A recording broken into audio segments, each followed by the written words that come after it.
All right, guys, so let's run through chapter one really quick. I'm just going to hit the important concepts from the chapter. We'll do this for every chapter, really moving forward. My expectation is that you're still reading the textbook. You're going to get a lot more detail out of the textbook than what we're going to do in these lecture videos. So definitely be going through and reading your textbook as well. I will tell you when there are things that you can kind of skip over in the textbook. That way you're not wasting your time. So let's go ahead and get started. So chapter one, we're really just talking about the very basic functions of accounting and the very basic functions of the business. So those five basic functions are marketing, human resources, production and operation, finance, and the accounting information system. So one thing that people get confused is when you say accounting information system, they think you're talking specifically and only about like the computers, the hardware and the software that we use to do some of them, to perform some of our accounting functions, and that's just not the case. What we're talking about really when we say accounting information systems are all of those things that go on behind the scenes, the credits, the debits, the ledger, the journals, all of that. That is part of the information system. How do we do accounting? Okay. So the first one we got to talk about is marketing. And marketing really just determines what are the needs and wants of the customers. So this is your advertising arm, right? How are we going to advertise these new tennis shoes? What kind of person are we looking for to buy these tennis shoes? What's the demographic that we're looking for? Okay. Now they focus on the 4 Ps, what we call the 4 Ps of marketing. That's going to be the product, the price, the promotion of the product, and the physical distribution of the product. Okay.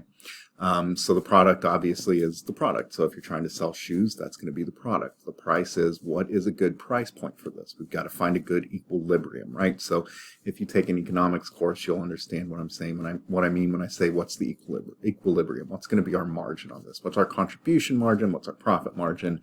All of that good stuff. The promotion is how do we promote this? How do we advertise this? What is our core demographic that we are advertising to try and get to buy this? I will tell you, something like TikTok, I am not their core demographic. I'm almost 40 years old. I could really honestly don't use TikTok much, don't really look at it much. Now, my wife shows me things on it, but again, she's kind of an outlier, right? She's 36, 37 years old, and don't tell her that I wasn't exactly sure how old she was. But, she's not their core demographic either, but they did manage to get her. And then finally, you got physical distribution. How are we going to distribute this product once we decide on the price and how to promote it? Okay, so the marketing process is going to use these accounting information systems and the information that they get from those to determine the selling price. Do we need to look at alternative distribution channels? Do we need to evaluate, when we evaluate it, how successful were our marketing strategies? Can we reapproach those? And we'll talk about those a little bit in chapter 2 as well. The next function is human resources, or HR.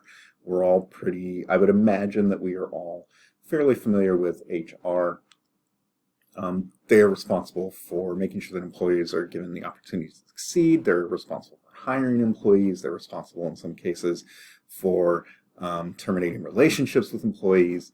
They also need to make sure that employees have access to a safe environment, that in instances of legitimate professions where you need to continue your education with CPE, they make sure that that is available to their employees. And then there are other human elements that they address as well. So HR uses the accounting information and accounting information systems to determine a number of things. Some of those things may be monthly retirement contributions. So you have pension liabilities and pension expenses. What vacation pay for the week or the month? What are salaries? What are we going to set salaries at? Okay. Are we complying with any local, state, or federal guidelines that we have to look at?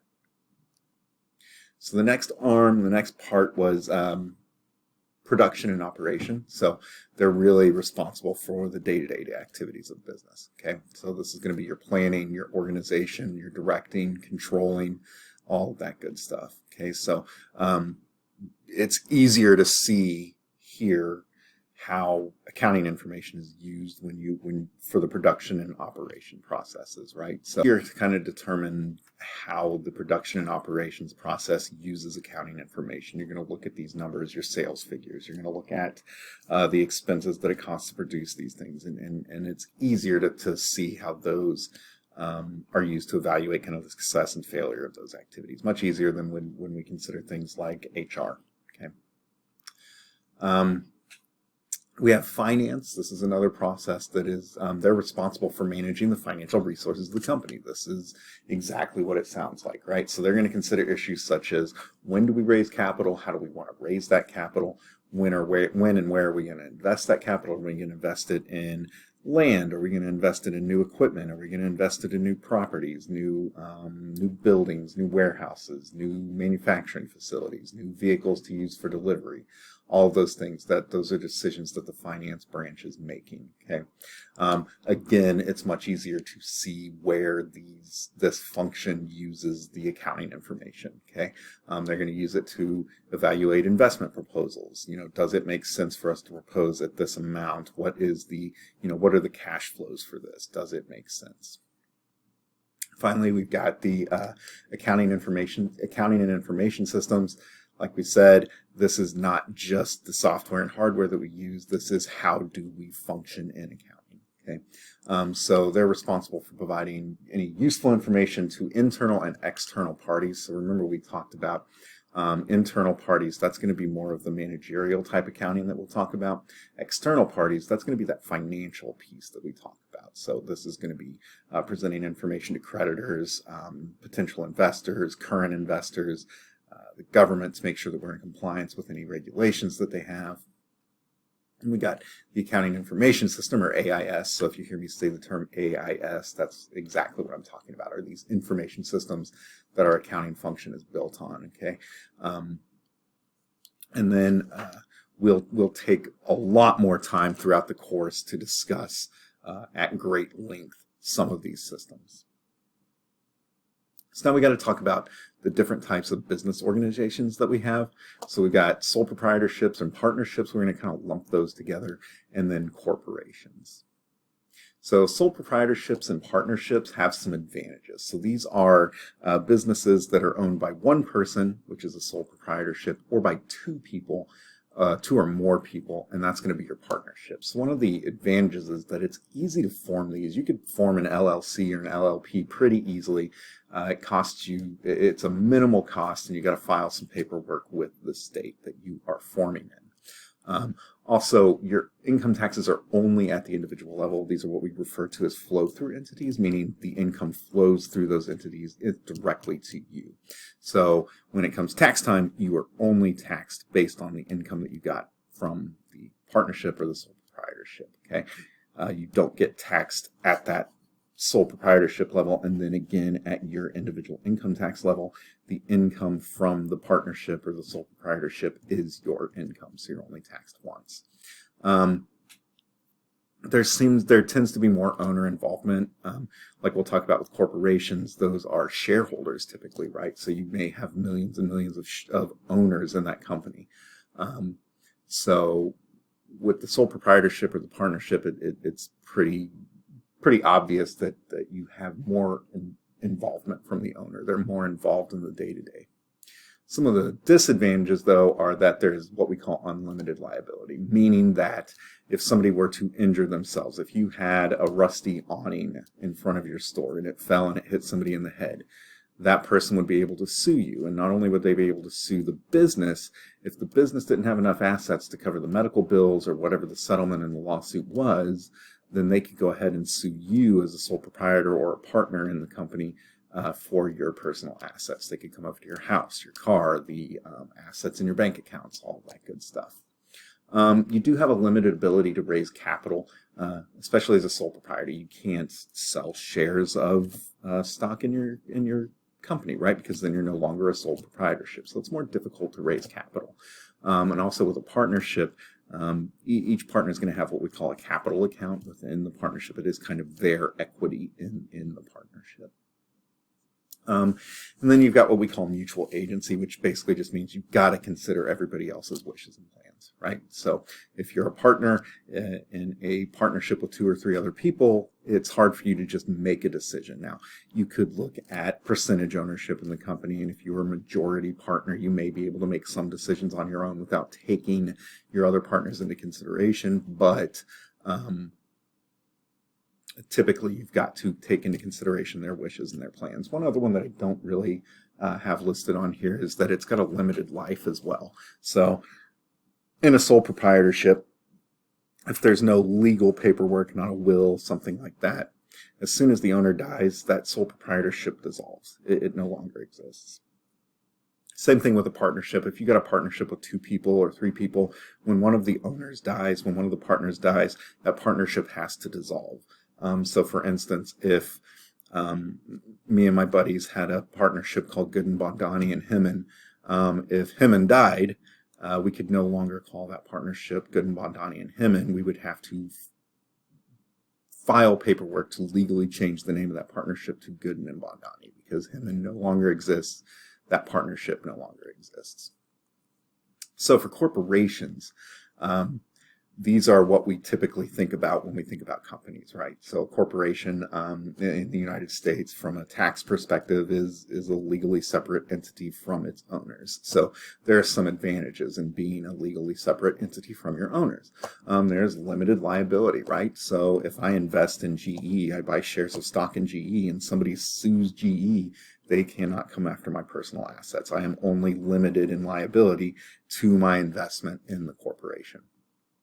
There's an unlimited life. So again, if I've purchased stock in GE and I die, GE is going to continue on. They don't stop being GE because one shareholder died, right? It is easy to raise capital. We do this through equity, selling shares of equity like stock, through selling debt in our company like bonds, that kind of thing. It's really easy to generate capital. Also, banks are much more likely to lend you the money and lend you larger amounts of money because it's easier for you to produce the information that you need to give to them, such as the financial statements.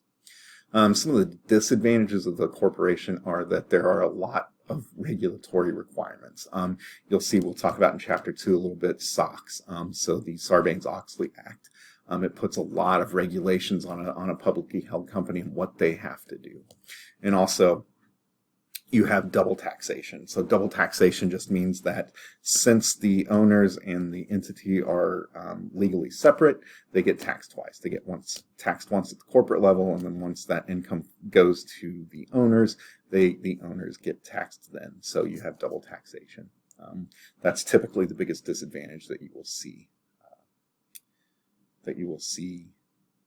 People talk about when they talk about corporations. So the next thing we want to kind of talk about is the financial accounting standards. Why do we have these standards? Why is it important for us to have formal standards? And really the easy answer is that important decisions are being made, okay? So the information that we provide as accountants is being used by both internal and external parties to make decisions. So it makes sense that we should have some formal standards that say, hey, you have to be fairly stating or telling a fair story about what's happening with your financials, okay? These standards, as we talked about a little bit in class, are what we call generally accepted accounting principles. I will just refer to this as GAAP from now on. And these are kind of the rules of accounting, right? And the people that write those rules are what we call the Financial Accounting Standards Board, or the FASB. Okay, the FASB is actually governed by the Securities and Exchange Commission, or the SEC. So essentially what happened is back in 1934, 1933, the Securities and Exchange Commission said, hey, it's the Wild West. People are going crazy with their financial statements. Nothing's fairly stated. We're seeing a lot of fraud and abuse. So we've got to set some standards. We don't have time to do that, so we're going to create this other board called the Financial Accounting Standards Board, and we're delegating them the authority to create these standards, which turned out to be GAAP. Okay. So basically the way this works is that investors and creditors are going to make their decisions based on the financial accounting information that's passed on by accountants, and since they are making these decisions, and it's worth millions and millions and millions of dollars typically, we decided they have to be based on some formal standards. Everybody's got to be following the same rules, and so we created GAAP. There are some fairly important underlying assumptions in GAAP that we have to discuss before we can move on. The first one is that you are an economic entity, meaning that we can identify all of the economic events that happen within your entity. Okay, that we can identify those events and they are separate from you. That's why we typically use corporations when we talk about financial and accrual accounting, simply because it is very easy to distinguish the activity between the owners and the entity. Okay. The second one that we have is the monetary unit assumption, and this assumption just says, hey, you're using some kind of clearly defined, widely accepted form of a monetary unit to track your financial transactions. So essentially it's just saying, hey, you're using dollars or yens or whatever the case is, pesos, and you're not using seashells and goats to track your financial transactions. The next one is periodicity. This basically just says, hey, we can take the economic life of your company and we can split it into different types of time periods. So we can split it into quarters, we can split it into semi-years, we can split it into years or months or weeks or whatever the case is. It just says, hey, we can split this life up into different times. And then the final one's actually a pretty big one. It's one that we talk about pretty frequently, and it's called the going concern assumption. Essentially, that just means that we assume that you're going to operate indefinitely, that your entity is going to continue to operate in perpetuity. That is the going concern assumption, because if we look at your financials and we go, wow, you're not going to be able to, you don't have enough current assets to meet your current liabilities, your company is going to go belly up in the next 6 months, you're no longer a going concern, and the information that you provide us is no longer that useful. So we just assume that when we're reviewing these financials that a company is going to operate in perpetuity. So some of you may have watched the prep videos that I put out. This is all included in the prep video, so I'm going to go through it fairly quickly, but it's still good to have this base. Okay, so we communicate the information that we record and measure through the use of financial statements. Okay, these are reports that we publish, that the company publishes, and it's just there to provide the information to external users, but also internal users. Okay, they're going to use that information to make decisions. The primary financial statements that we'll talk about in this class include the income statement, statement of stockholders' equity, the balance sheet, and the statement of cash flows. Now, we prepare those in that order for a very, very specific reason. Okay, and we'll talk about that as we go along. So the first one we prepare is what we call the income statement, and the income statement just reports revenues and expenses over an interval of time. So for a month, for a year, for a quarter, whatever the case is. So how do we find, the way that I found when I was an accounting student, that the easiest way to remember what goes on your income statement is to just, what do we use to find net income? So it's revenues minus expenses equals your net income. That is what goes on your income statement. That is all that goes on your income statement. Okay. So if you have revenues that exceed your expenses in a specific period of time, that's net income. If you have revenues that do not exceed your expenses, or expenses that exceed your revenue in that same period of time, that is what we refer to as a net loss. Okay. Sometimes you'll see the income statement called the statement of operations, simply because down here at the bottom you can see, it tells us the company's ability to earn profit from running its operations. You'll also see this called a P&L sometimes. That just stands for profit and loss. So the next one that we produce is the statement of stockholders' equity. This just summarizes the changes in stockholders' equity and owners' equity over the interval of time, over a specific period of time. It's very important that you note right here, net income comes from the income statement to the statement of stockholders' equity. Okay, this is why we produce income statement first and then the statement of stockholders' equity, because we need that net income to determine our retained earnings. Okay, so retained earnings is simply your net income less any dividends you pay to your shareholders. That's going to give you retained earnings. Sometimes you'll see this statement referred to as the statement of retained earnings. That's how I refer to it mostly, because retained earnings is really that number you're after, because we will take that retained earnings number and we will move it to our balance sheet. Okay, So the balance sheet tells us the financial position of the company on a particular date. You'll also see the statement referred to as the statement of financial position. This is the only statement that we produce that is as of a particular date. So what this means is if I run this on February 1st, the numbers that I get if I run it on February 2nd will be completely different in most cases, because this is a snapshot in time of what is our financial position as of the very second I run this report. So when I worked at Mercy, part of my job was financial statement analysis, and part of that job was running balance sheets and income statements. If I ran a balance sheet and I realized that I hadn't included all the accounts I needed to include, or whatever the case was, and I had to rerun it, there were times where I would run that statement again 5 minutes later and the numbers are completely different, because there are transactions occurring constantly in an accounting information system. And so since the balance sheet shows me my financial position at a very specific point in time, those numbers would change. So it's just very important that you realize that labeling your headers is very, very important. And if you've got questions about that, you ask me in class and we'll go over it.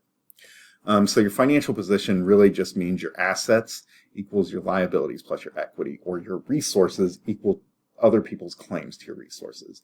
So your liabilities would be like creditors' claims to your resources, and your stockholders' equity would be owners' claims to your resources. So that accounting equation down here at the bottom, extremely important. This is one of the most important things you'll learn in this class. This is what we call the fundamental accounting equation, and it is assets equal liabilities plus equity.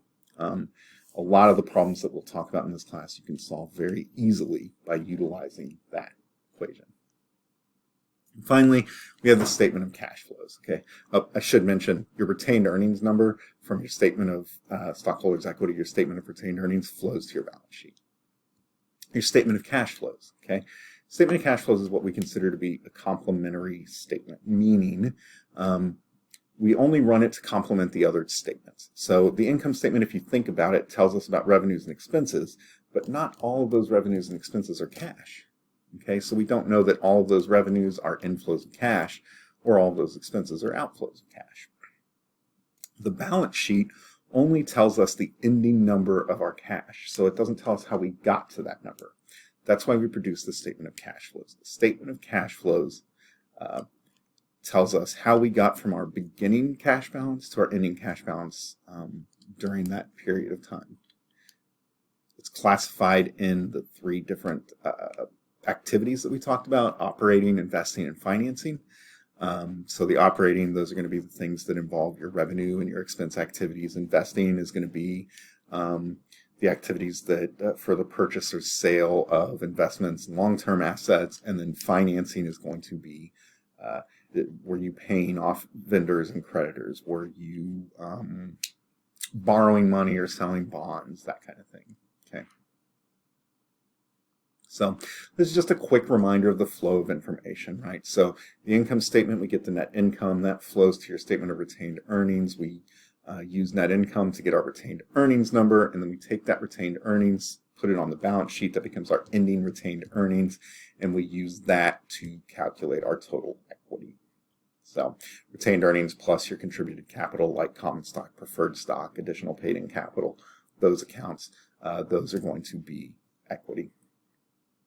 So finally, we just got to talk about these ratios. I know we've hit these a couple of times in class, but I wanted to hit them again with you guys. So the first one here we've got is the current ratio, and that's your current assets divided by your current liabilities. It just simply tells us,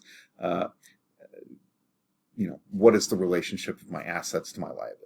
So for instance, if we have a 1.45 ratio, it just simply means the entity has $1.45 in current assets for every $1 in current liabilities that they have. Typically, you want this to be a higher ratio. The higher this ratio, the more confident investors, creditors are that you can meet your current liabilities using the current assets that you have available to you. The return on sales is just your net income divided by sales. It's a measurement of profitability. How profitable are we? Okay, so it just shows us what percentage of each sale becomes net income. So if we have a 0.63 ratio here, it just means for every dollar in sales, 63 cents of that becomes net income. And then finally, we have debt to equity ratio, and that is going to be your total debt or liabilities divided by your total shareholders' equity. Okay, it's a measure of solvency. Okay, not liquidity, solvency. Can we pay our bills? Do we have the ability to meet our current and long-term liabilities? It really just helps us look at and determine whether we're heavily debt or heavily equity leverage. Which one are we? Do we use debt to finance our operations, or do we use equity to finance our operations? So for instance, if you have a 1.8 to 1 ratio, it just means that the company has $1.80 in debt for every $1 in shareholders' equity. This is one of those where it's a little strange. You don't want this to be excessively high. You don't want the ratio to be super high. But just because it isn't necessarily a bad thing. It's all subjective based on markets, based on